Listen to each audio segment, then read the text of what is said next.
Baik, Assalamualaikum warahmatullahi wabarakatuh. Bismillahirrahmanirrahim. Saya Ines Dini Zahiro dengan NIM akhir 37, kelas 5A, akan menjelaskan tentang perempuan dan norma sosial.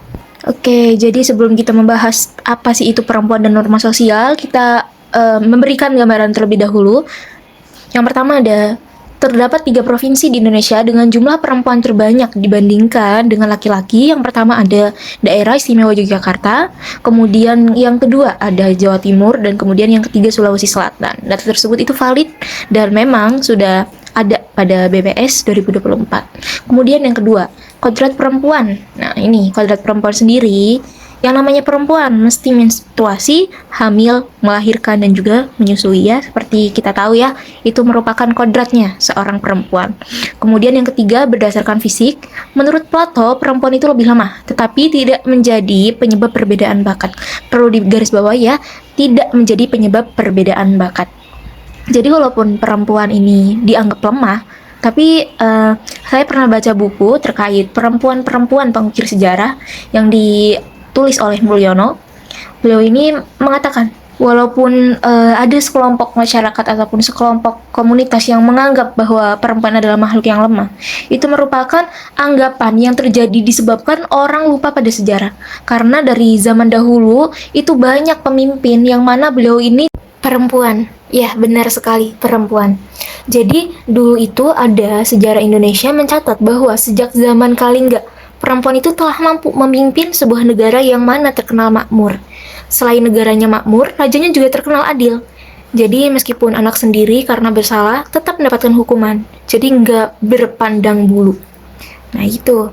Jadi, raja-raja perempuan di Indonesia itu seperti Raja Kalingga yang bernama Sima. Selain Sima juga ada Tribuana Tunggadewi, kemudian Jaya Wisnu Wardani, raja perempuan pertama Kerajaan Majapahit, Ratu Kalinyamat, dan yang memang terkenal ya, R.A. Kartini, yang mungkin kita semua juga mesti tahu begitu besar pengorbanan R.A. Kartini kepada perempuan-perempuan di Indonesia. Kemudian di poin keempat, ciri fisik lebih kecil daripada laki-laki. Ya, seperti kita tahu, body perempuan lebih kecil daripada laki-laki. Kemudian yang kedua, lebih dominan pada perasaan. Ya, namanya juga perempuan, mesti jadi perasa. Apapun itu, mesti perempuan lah jago perasa. Kemudian suaranya halus. Ya, kemudian perkembangan tubuhnya lebih cepat. Jadi perempuan ini lebih cepat daripada laki-laki.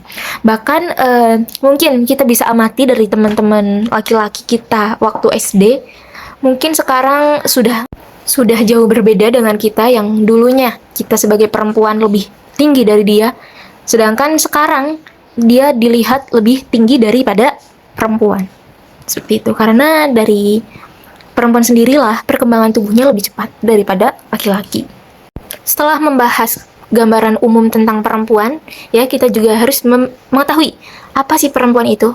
Jadi perempuan menurut bahasa Sanskerta, perempuan itu berasal dari kata per, yang berarti makhluk, kemudian empu, yang berarti mulia atau terhormat, yang mana kemudian mendapatkan imbuhan an, sehingga menjadi perempuan. Nah, itu ya asal mula dari kata perempuan.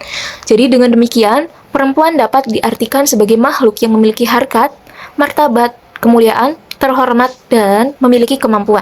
Jadi perempuan itu layak untuk dihormati, yang mana perempuan itu bukan barang yang diperjualbelikan dan bukan alat yang hanya difokuskan untuk menghasilkan keturunan. Nah, kemudian menurut KBBI sendiri, perempuan diartikan sebagai makhluk atau manusia yang memiliki vagina dan mengalami menstruasi, melahirkan anak, serta menyusui. Jadi kita sebagai manusia ya saling lah harus mengerti bagaimana kodratnya perempuan dan bagaimana kodratnya laki-laki. Nah, kemudian norma sosial. Apa sih norma sosial itu?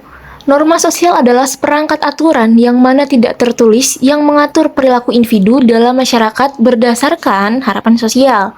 Nah, jadi norma sosial ini tidak hanya langsung nih, namanya norma sosial, tidak bisa hanya seperti itu. Jadi norma sosial itu juga terbentuk dari keyakinan untuk dipatuhi oleh masyarakat tertentu sebagai penentu perilaku yang baik dalam konteks sosial tentang apa sih yang seharusnya dilakukan dan diperkuat oleh sanksi sosial. Nah, itu menurut Hasbull 2006. Dan menurut Cislagi dan Hayes 2019, norma sosial adalah shared expectation of acceptable behavior within group, yang artinya yang menuntun tindakan individu agar sesuai dengan apa yang dianggap normal dalam kelompoknya. Jadi, norma sosial itu adalah suatu tindakan yang mana sebagai landasan yang menuntun tindakan individu agar sesuai dengan apa yang dianggap normal dalam kelompoknya. Nah, sementara itu, norma gender merupakan bentuk khusus dari norma sosial yang menetapkan bagaimana perempuan dan laki-laki seharusnya berpikir, bertindak, dan berperan dalam masyarakat. Norma ini membentuk identitas gender dan membatasi ruang gerak sosial berdasarkan jenis kelamin. Jadi, norma sosial itu ada namanya norma sosial dan kemudian ada juga yang namanya norma gender. Nanti kita sedikit bahas terkait norma gender itu apa ya teman-teman. Nah ini, norma gender. Laki-laki itu cenderung lebih kuat. Jadi apapun itu ya laki-laki lah kalau masalah kuat-kuatan. Nah, kemudian lebih produktif, kemudian geraknya tidak terbatas. Kalau perempuan kan geraknya terbatas karena kodrat perempuan kan menyusui, hamil, dan lain sebagainya. Kemudian bekerja pada sektor publik, yang bernuansa sektor publik seperti itu ya. Kemudian sedangkan perempuan itu cenderung memiliki gerak yang terbatas karena tadi hamil, menstruasi, menyusui, dan lain sebagainya. Kemudian bekerja pada sektor domestik. Jadi sebagai perempuan, ya sebagai istri yang mana nantinya menerima nafkah dari suaminya. Kemudian tentang tampilan fisik, terdapat sebuah tekanan yang cukup kuat terhadap perempuan untuk memenuhi penampilan fisik tertentu. Nah, tampilan fisik perempuan ini dituntut untuk physically presentable. Jadi tampilan fisik yang rapi, memiliki bentuk dan lekuk tubuh tertentu, penekanan pada bagian tertentu dengan mengaplikasikan kosmetik dan aksesoris yang selaras. Jadi kelihatan tuh aura perempuan yang cantik, menawan, anggun, anggunly, dan lain sebagainya. Auranya udah tampak benar-benar tenang gitu kan. Perbedaan tersebut bersifat natural, given, kodrati, atau bawaan. Jadi perempuan itu secara kodrat punya kemampuan untuk mengandung, melahirkan, dan juga menyusui.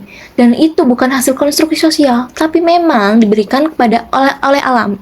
Nah, laki-laki sendiri secara biologis memiliki tingkat hormon testosteron lebih tinggi yang berpengaruh pada kekuatan fisik mereka dan karakter tertentu yang dimiliki laki-laki. Jadi, perbedaan semacam ini alami dan bukan hasil budaya. Tapi penting diingat, yang kodrati, yang given atau bawaan itu hanya aspek biologis, bukan peran sosial. Contohnya nih, menjadi ibu itu kodrati, tapi perempuan harus di rumah saja itu bukan kodrati. Bukan harus lagi. Itu adalah hasil norma sosial atau konstruksi budaya. Jadi ya, bukan kodratnya perempuan, enggak. Jadi yang dimaksud perbedaan bersifat natural given atau kodrati adalah perbedaan yang mana berasal dari bawaan biologis dan alamiah, seperti kemampuan-kemampuan melahirkan, dan lain sebagainya. Tapi penting dibedakan dari peran sosial yang dibentuk oleh masyarakat, karena kalau peran sosial itu bisa berubah seiring berkembangnya zaman. Nah, kemudian ini ada norma sosial perempuan. Yang pertama itu patuh dan hormat pada suami. Nah, norma ini tuh berasal dari nilai budaya, suatu budaya yang menganut patriarki ya, mestinya, yang mana menganggap suami itu sebagai kepala keluarga, yang mana mengatur istri demi menjaga keharmonisan rumah tangga. Tapi tidak dalam konteks modern. Kepatuhan ini tuh harus dilihat sebagai kerjasama dan saling menghormati, bukan dominasi satu pihak. Jadi nanti ada yang bahas ya, bagaimana perempuan dan modernisme. Kemudian yang kedua, bertanggung jawab pada segala pekerjaan domestik. Norma ini tuh menempatkan perempuan sebagai penanggung jawab urusan rumah tangga seperti memasak, mencuci, dan mengurus anak. Jadi awalnya itu sebagai kodrati. Padahal ini tuh lebih bersifat konstruksi sosial ya, bukan bawaan alamiah. Karena menganggap istri ya udah di dapur aja, tugas istri ya domestik gitu. Padahal tidak loh. Kini banyak pandangan baru bahwa pekerjaan domestik adalah tanggung jawab bersama antara laki-laki dan perempuan, antara suami dan istri. Tidak hanya dong dipegang hanya istri doang. Itu kan tidak saling melengkapi gitu kan. Kemudian yang ketiga ada adanya pembedaan perlakuan perihal bahasa dan tingkah laku. Jadi dalam banyak budaya ya, perempuan itu diharapkan berbicara lembut, sopan, dan juga tidak keras. Sementara itu laki-laki boleh lebih tegas ataupun kasar. Jadi hal ini tuh menunjukkan adanya standar ganda dalam norma sosial yang mana mengatur cara perempuan mengekspresikan dirinya. Kemudian yang keempat ada perempuan lebih dekat dengan norma-norma kesopanan dibandingkan dengan laki-laki. Jadi itu masyarakat sering menilai perempuan itu secara lebih ketat dalam hal sopan, santun, dan juga etika. Misalnya cara berpakaian, entah itu berbicaranya, dan juga cara bersikapnya. Dan ini juga bisa berdampak positif karena bisa menanamkan nilai moral, tapi juga bisa membatasi kebebasan ekspresi perempuan. Kemudian yang kelima, di suatu budaya tertentu, orang tua memprioritaskan pendidikan bagi laki-laki daripada perempuan. Nah, ini nih, seperti yang disebutkan oleh Nur Saptiani dan kawan-kawan, masih ada budaya yang menganggap pendidikan untuk perempuan itu kurang penting karena nantinya akan menjadi ibu rumah tangga. Nah, ini kan padahal pemikiran ini menghambat kesetaraan gender dan menghalangi potensi perempuan untuk berkembang di bidang akademik ataupun karir. Mungkin karena pemikiran mereka ini karena laki-laki akan bekerja di bagian sektor publik, sedangkan perempuan ini akan bekerja di sektor domestik, sehingga mereka memprioritaskan pendidikan untuk laki-laki. Padahal kan perempuan juga butuh yang namanya ilmu, bagaimana ilmu parenting untuk anak-anaknya nanti, itu kan membutuhkan akan adanya ilmu pengetahuan. Kemudian yang keenam ada tidak berperilaku menyimpang, seperti merokok, seks, pranikah, dan sebagainya. Norma ini juga muncul untuk menjaga citra moral perempuan agar tetap dianggap baik dan bermartabat. Namun seringkali perempuan itu lebih disorot dalam hal moralitas dibandingkan dengan laki-laki. Misalnya perempuan yang merokok langsung dicap negatif, sedangkan laki-laki tidak terlalu dipermasalahkan. Jadi ya kita juga semuanya tahu ya, perempuan yang merokok, seks, pranikah, dan sebagainya itu sudah melanggar norma sosial. Oke, baik. Selanjutnya ini ada dampak positif dan negatif dalam norma sosial bagi perempuan. Yang pertama, di dampak positif bisa menumbuhkan solidaritas dan dukungan sosial, ya. Jadi norma sosial ini bisa mempererat hubungan antar perempuan, teman-teman. Misalnya ini lewat kegiatan sosial seperti PKK, arisan, ataupun komunitas perempuan. Jadi ada ya suatu komunitas, yaitu komunitas yang anggotanya itu pernah mendapatkan kasus yang tidak menyenangkan, yakni pelecehan seksual. Hal tersebut juga bisa bikin perempuan itu saling bantu dan punya ruang untuk saling mendukung, terutama dalam menghadapi tantangan hidup. Jadi dari sisi positif, norma sosial itu bisa menciptakan rasa kebersamaan dan dukungan emosional antar perempuan sendiri. Dan kemudian yang kedua, penegakan etika dan moral. Jadi norma sosial juga berperan dalam menjaga nilai kesopanan dan moralitas, misalnya dengan menanamkan pentingnya bicara sopan, berpakaian pantas, atau menjaga diri dari perilaku yang merugikan. Tapi perlu digarisbawahi ya teman-teman, etika ini harus ditegakkan secara adil, bukan hanya menuntut perempuan saja, sementara laki-laki lebih bebas. Tidak seperti itu ya teman-teman. Pokoknya ditegakkan secara adil gitu. Jadi norma ini bisa jadi pelindung nilai-nilai moral asal diterapkan tanpa diskriminasi gender. Kemudian yang ketiga, melindungi dari resiko sosial. Jadi norma sosial itu bisa mencegah perempuan dari situasi yang berisiko, seperti pelecehan atau pandangan negatif masyarakat. Misalnya nih, aturan berpakaian sopan atau tidak keluar malam dulu dilihat sebagai bentuk proteksi sosial, bukan pembatasan. Artinya, beberapa norma memang berfungsi melindungi perempuan dari resiko sosial di lingkungannya. Nah, kemudian apa aja sih dampak negatifnya? Jadi dampak negatifnya yang pertama, pembatasan peran perempuan. Jadi dalam norma tradisional sering membatasi perempuan hanya pada peran domestik, seperti halnya mengurus rumah tangga, mengurus suaminya, dan juga mengurus anaknya. Artinya, perempuan itu sulit berkembang di ruang publik atau posisi kepemimpinan. Nah, ini yang sering disebut dengan konstruksi sosial gender, di mana perempuan itu dianggap tidak pantas apapun memegang peran di luar rumah. Kemudian yang kedua, dapat menimbulkan tekanan psikologis atau beban peran ganda.